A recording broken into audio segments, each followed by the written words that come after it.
Bismillahirrahmanirrahim. Assalamualaikum warahmatullahi wabarakatuh. Alhamdulillah, puji syukur kehadirat Allah, kita masih diberi peluang dan kesempatan, terutama kesehatan dan juga keberkahan hidup. Nah, dalam video ini kita akan membahas tentang relasi jiwa dan tubuh dalam filsafat René Descartes, atau kita biasa nyebutnya René Descartes dalam lidah Indonesia ya, karena René Descartes ini adalah seorang filsuf Prancis. Nah, materi ini adalah bagian dari perkuliahan kita di mata kuliah filsafat manusia. René Descartes dikenal sebagai seorang filsuf abad ke-17, di mana dia juga disebut sebagai bapak filsafat modern. Nah, pertanyaan kita kemudian, kenapa Descartes inilah yang disebut sebagai bapak filsafat modern, bukan yang lain? Nah, penyebutan gelar bapak ini tentu saja dikaitkan dengan orang yang pertama kali atau yang awal mula membangkitkan kembali sebuah sistem filsafat baru. Apa yang dimaksudkan dengan sistem filsafat baru ini adalah karena filsafat barat sebagaimana kita ketahui pada masa era klasik Yunani, sistem filsafatnya dibangun oleh para filosof klasik seperti Plato dan Aristoteles. Tetapi kemudian kemunculan abad pertengahan mematikan atau mematisurikan perkembangan filsafat, pemikiran filsafat di barat. Lalu kemudian datanglah Renaissance, di situ kemudian memicu kembali pemikiran-pemikiran kontemporer, pemikiran-pemikiran baru dalam berbagai bidang. Nah, dan Descartes adalah orang yang dianggap pertama membangun sebuah sistem filsafat, yang kemudian dia diikuti oleh Spinoza, Leibniz, Locke, Berkeley, Hume, dan juga Immanuel Kant tentu saja. Nah, tidak heran kemudian dia disebut sebagai bapak filsafat modern. Descartes juga kita kenal sebagai seorang ahli matematika dan juga bapak dari geometri analitis. Nah, pribadi dia yang seorang ahli matematika kemudian juga berpengaruh terhadap pemikiran dia dalam filsafat, di mana memang dia ingin melakukan atau memikirkan bagaimana ilmu-ilmu non-matematik bisa memiliki kepastian yang sama dengan hasil-hasil yang diraih oleh geometri analitis. Nah, tidak heran kemudian dia memunculkan bahwasanya segala sesuatu itu harus dimulai dengan aksioma. Nah, apa itu aksioma? Aksioma itu adalah sesuatu hal yang sudah pasti dan jelas, yang tidak bisa lagi diragukan. Nah, jadi untuk memulai suatu hal itu harus hal-hal besar, harus dimulai dari hal-hal yang kecil yang pasti kebenarannya. Dari situ kemudian dibangun, dikembangkan dan juga menghasilkan pemikiran-pemikiran yang lebih kompleks. Nah, caranya bagaimana? Caranya adalah dengan metode keraguan, atau yang dikenal dengan Cartesian doubt. Descartes ini dikenal juga memiliki diktum yang sangat populer, yang sering banget dikutip adalah cogito ergo sum, yaitu aku berpikir maka aku ada. Nah, ketika dia melihat segala hal yang bisa dicerap oleh indera, baik itu melalui mata, penglihatan, atau juga melalui penciuman atau indera lainnya, dia mengatakan kita tidak bisa mempercayainya, kita harus meragukannya. Nah, dari situlah dia kemudian mengambil sebagai aksioma apapun yang terbukti tidak dapat diragukan.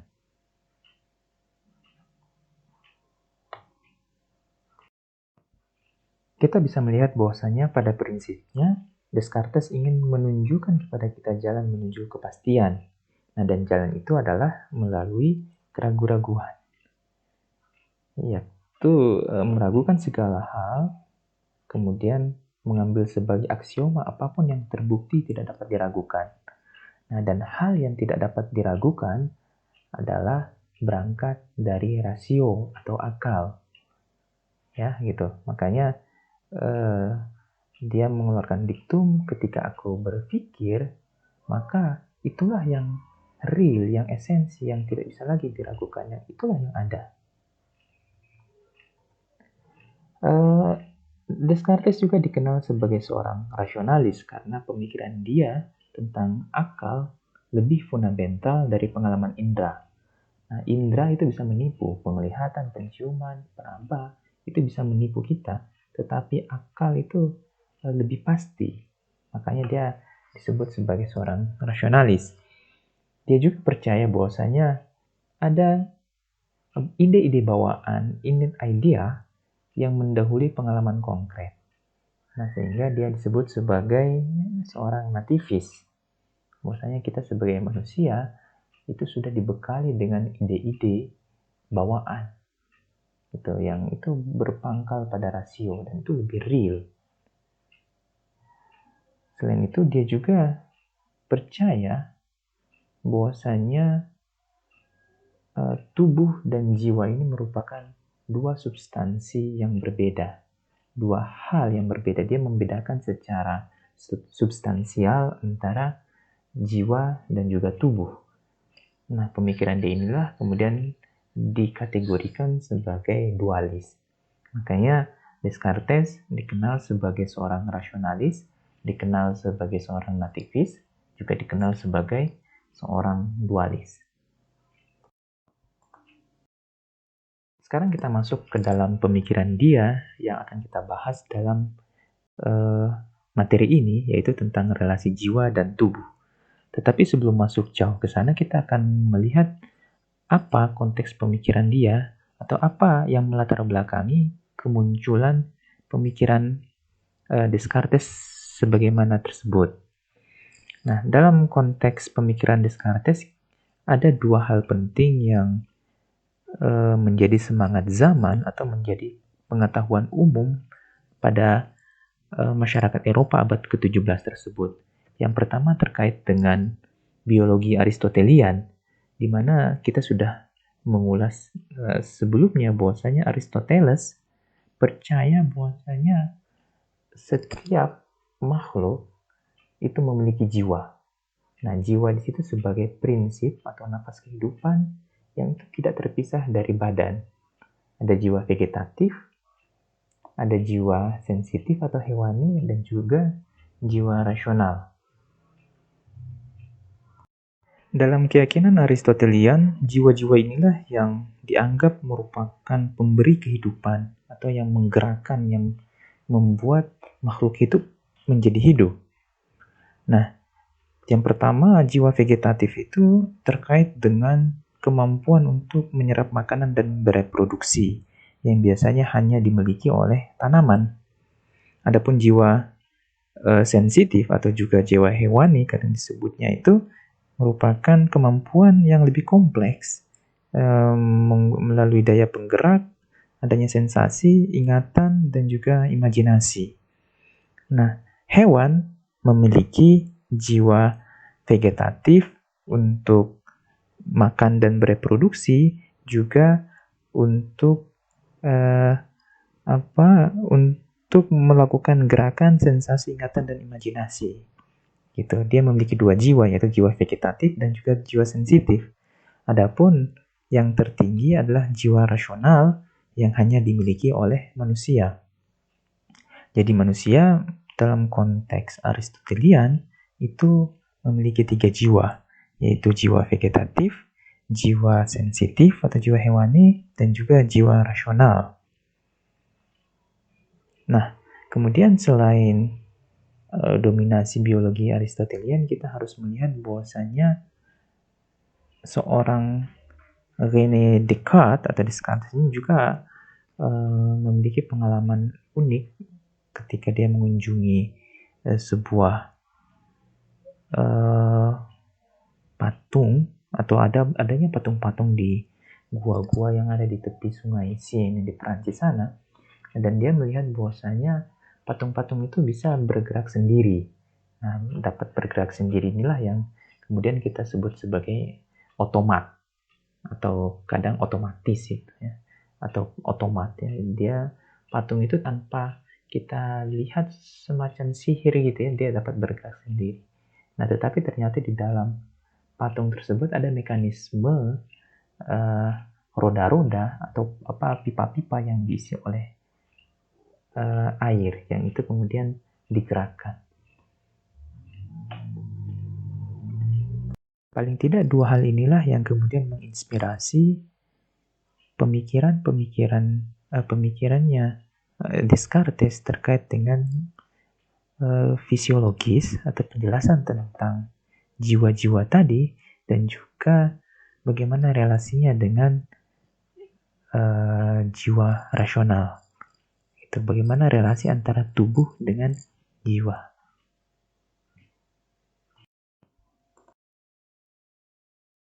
Descartes berusaha untuk memberi penjelasan terkait dengan jiwa-jiwa hewani dan juga jiwa-jiwa vegetatif tadi. Dia tidak percaya adanya jiwa, khususnya jiwa vegetatif dan jiwa hewani tadi, melainkan dia menggantinya dengan fisiologi mekanistik. Nah, dalam konteks manusia, ada 10 fungsi fisiologis terkait pertama pencernaan makanan, sirkulasi darah, daya tahan dan pertumbuhan tubuh, respirasi, tidur dan terjaga, sensasi pada dunia luar, imajinasi, memori, nafsu dan gairah, serta pergerakan tubuh. Nah, 10 fungsi fisiologis ini berjalan secara mekanis sebagai pengganti dari jiwa-jiwa vegetatif dan sensitif atau hewani tadi. Nah, jadi menurut Descartes tidak ada yang namanya jiwa-jiwa vegetatif dan sensitif yang menggerakkan makhluk hidup. Yang ada adalah hanya sesuatu yang seperti robot, mekanistik saja. Kayak gitu. Kita akan bahas tentang bagaimana proses mekanistik tadi. Nah, dari sini Descartes tetap mempercayai adanya jiwa rasional, yang itu tidaklah mekanistik, tetapi itu adalah imaterial. Kayak gitu. Kalau kita sebut mekanistik, berarti itu sifatnya material yang ada sistem yang menggerakkan dia. Gitu. Sistem yang menggerakkan fungsi-fungsi fisiologis tadi. Berarti dalam konteks ini binatang dan juga tumbuhan menurut Descartes itu semuanya mekanistik. Nah, sedangkan manusia itu merupakan gabungan antara hal-hal yang mekanistik jika terkait dengan fisiknya, juga ada hal-hal yang tidak mekanistik. Yang tidak mekanistik itu bersumber dari jiwa rasional. Sampai sini kita harus memahami bahwasanya ketika Descartes menyebutkan tentang jiwa, berarti itu sifatnya imaterial dan itu sifatnya rasional, bukan yang hewani dan vegetatif seperti yang dimaksudkan oleh Aristoteles dan para pengikutnya.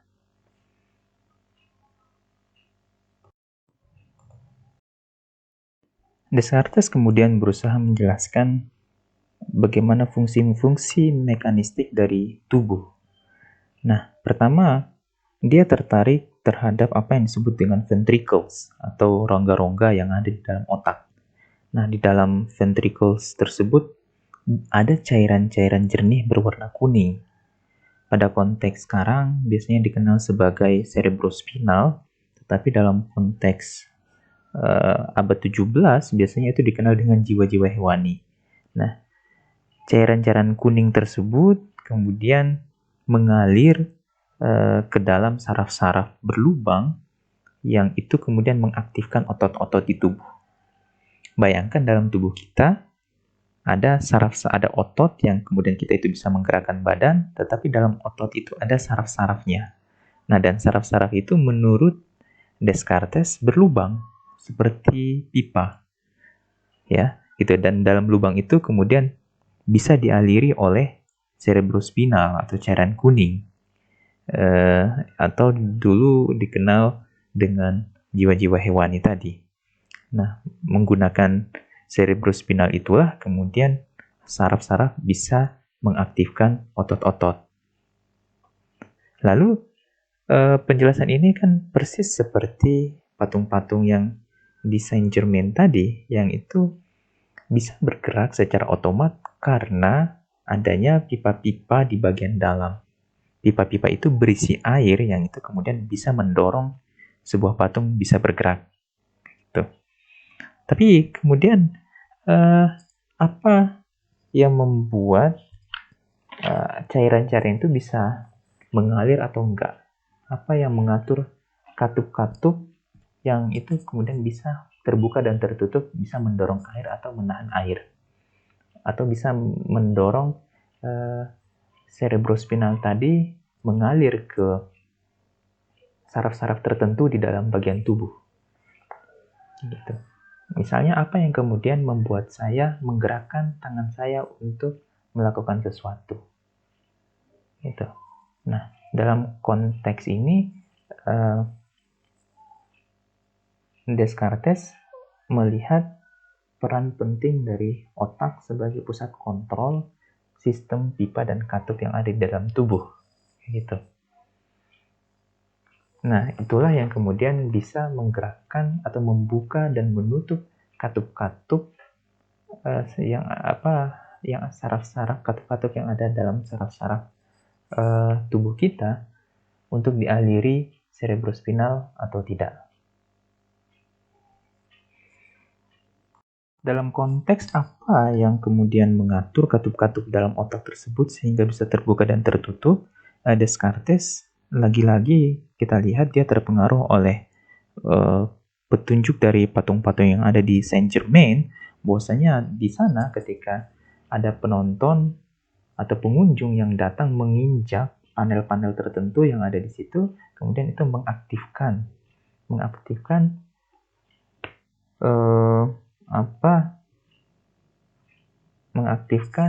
air-air yang ada di dalam pipa-pipa itu untuk terbuka, atau katup-katupnya menjadi terbuka dan mendorong patung. Nah, dalam konteks itu kita kenal tubuh manusia atau tubuh-tubuh hewan tuh terkonsep seperti refleks ya.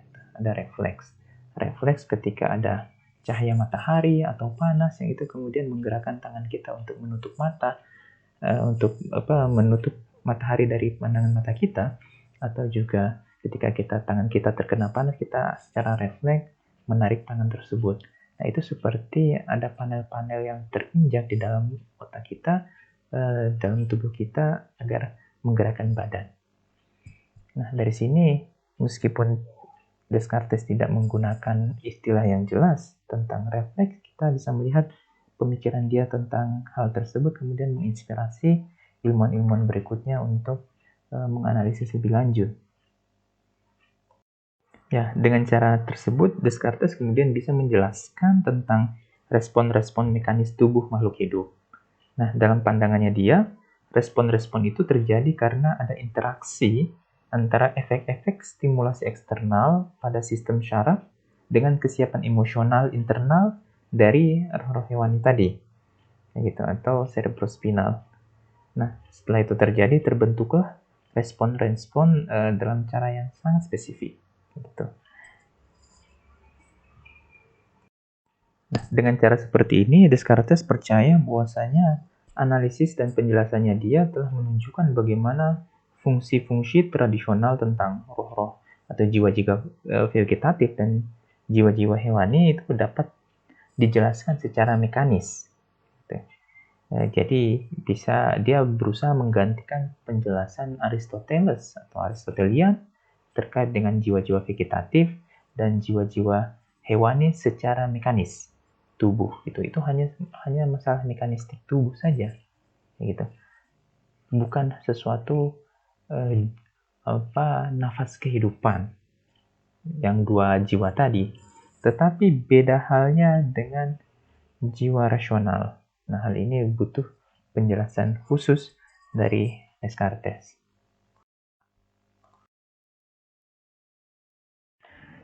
Tadi kita sudah membahas tentang bagaimana fungsi fisiologis dari tubuh. Nah, lalu bagaimana relasi antara jiwa dan tubuh? Apa sih yang dimaksudkan dengan jiwa dan tubuh dalam konteks pemikirannya Descartes.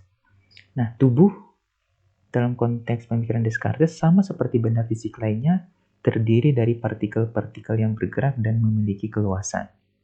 Oke, jadi yang bisa diindra, memiliki keluasan, bisa bergerak. Dalam konteks ini, jiwa hewani dan juga jiwa vegetatif dalam pemikirannya Descartes termasuk ke dalam tubuh. Adapun jiwa dalam konteks pemikiran Descartes yaitu esensinya kesadaran dan berpikir yang substansinya bukanlah materi tetapi non-materi atau imaterial. Oke, jadi di sini jiwa yang dimaksudkan oleh Descartes adalah jiwa rasional. Nah, Descartes sebagaimana kita ketahui bukanlah orang pertama yang mengakui substansi terpisah antara tubuh dan jiwa. Sebelum dia, para filosof abad pertengahan seperti Saint Augustine, kemudian Thomas Aquinas, dan juga para filosof muslim telah jelas mengatakan bahwasanya ada tubuh yang sifatnya fisik dan juga ada jiwa atau ruh yang sifatnya imateri dan tidak akan mati bersama tubuh, yang hidupnya kekal. Nah, lalu sumbangsi terbesar dari Descartes ini bukanlah pada pemisahan substansial tadi sebenarnya, tetapi dia berusaha menjelaskan bagaimana interaksi antara tubuh dan jiwa. Bagaimana jiwa yang sifatnya imaterial bisa menggerakkan tubuh yang sifatnya materi. Ya, makanya pemikiran Descartes ini dikenal dengan dualisme interaktif. Nah, dalam konteks ini, dalam dualisme interaktif ini, menurut Descartes, tempat yang paling cocok untuk bertemunya tubuh dan jiwa itu terletak di otak, tetapi dia juga sempat ragu karena otak ternyata memiliki dualisme juga. Ada otak kiri, ada otak kanan, ada mata kiri, mata kanan, semuanya serba dual. Tetapi menurut dia di dalam otak itu ada yang disebut dengan kelenjar pinealis, yang itu seperti bentuk bola yang ada di dalam bagian otak, yang itu tepatnya di pusat otak. Dan kelenjar pinealis ini yang hanya dimiliki oleh manusia, tidak pada tumbuhan dan juga tidak pada hewan. Sehingga jiwa rasional ini hanya dimiliki oleh manusia. Oke, nah dalam konteks ini kemudian menurut Descartes jiwa itu terpadu, rasional, dan konsisten. Tetapi juga terbatas kekuatannya dalam menghadapi tubuh yang seringkali sukar dikendalikan. Nah, jadi memang ada pertarungan antara tubuh, yaitu tubuh yang dengan sifat-sifat mekanistik yang sudah dijelaskan tadi, ada ketika rangsangan-rangsangan eksternal kemudian bisa menggerakkan refleks-refleks manusia atau refleks sama seperti hewan, tetapi bedanya manusia dengan hewan, kemudian refleks tadi atau gerakan-gerakan manusia tadi diolah kembali di dalam kelenjar pinealis. Beda ya dengan hewan yang ketika distimulasi dari luar langsung bereaksi. Kayak gitu ya. Langsung bereaksi terhadap stimulus eksternal tadi. Nah, sehingga dia bergerak hanya berdasarkan rangsangan-rangsangan luar saja. Nah, beda dengan manusia, ketika dia dirangsang dari luar, tubuhnya dirangsang, kemudian itu tidak langsung reaksikan, tetapi masuk dulu ke kelenjar pinealis, di mana di situ ada jiwa di situ. Nah, jiwalah yang kemudian bereaksi terhadap rangsangan-rangsangan tadi, apakah mau dituruti atau enggak, apakah kemudian direaksikan atau tidak, bagaimana reaksinya, itu kemudian dipikirkan dulu, kontemplasikan dulu, kemudian baru direaksi terhadap rangsangan-rangsangan eksternal tadi. Gitu. Nah, berbeda dengan para filosof terdahulu, Descartes percaya bahwasanya jiwa ini tidak terpecah-pecah, gitu. Jiwa ini hanya dia tidak memiliki potensi baik buruknya, gitu. Dia hanya satu, terpadu, rasional, konsisten, kayak gitu. Lalu bagaimana kita bisa menjelaskan adanya kelakuan baik dan kelakuan buruk dari manusia? Nah, menurut Descartes, hal-hal yang buruk ketika rangsangan-rangsangan tubuh berhasil mengalahkan jiwa rasional. Rasionalitasnya tertutup, makanya manusia melakukan sesuatu berdasarkan rangsangan eksternal saja. Tetapi ketika jiwa rasionalnya itu lebih dominan, maka dia akan bertindak, bereaksi sesuai dengan hal-hal yang dianggapnya benar atau rasional. Gitu. Jadi split personality itu atau adanya dualisme itu bukan terletak pada jiwa, tetapi pertarungan antara jiwa dan tubuh. Ketika jiwa itu berhasil memenangkan pertarungan, berarti dia akan bertindak secara rasional, sedangkan ketika jiwa itu kalah dan tubuh yang menang, maka dia seringkali bertindak tidak rasional. Oke, disitulah letak orisinalitas dari pemikirannya Descartes, di mana ada interaksi antara jiwa dan tubuh dalam konteks filsafat manusia. Baiklah, itu saja saya kira penjelasan terkait dengan filsafat manusia, khususnya terkait dengan relasi jiwa dan tubuh dalam pemikiran René Descartes, seorang filsuf Prancis abad 17 yang dikenal sebagai bapak filsafat modern. Mungkin jika ada pertanyaan kita bisa diskusikan lebih lanjut, dan juga kita akan mengulasnya lebih lanjut. Sampai jumpa di video-video berikutnya. Assalamualaikum warahmatullahi wabarakatuh.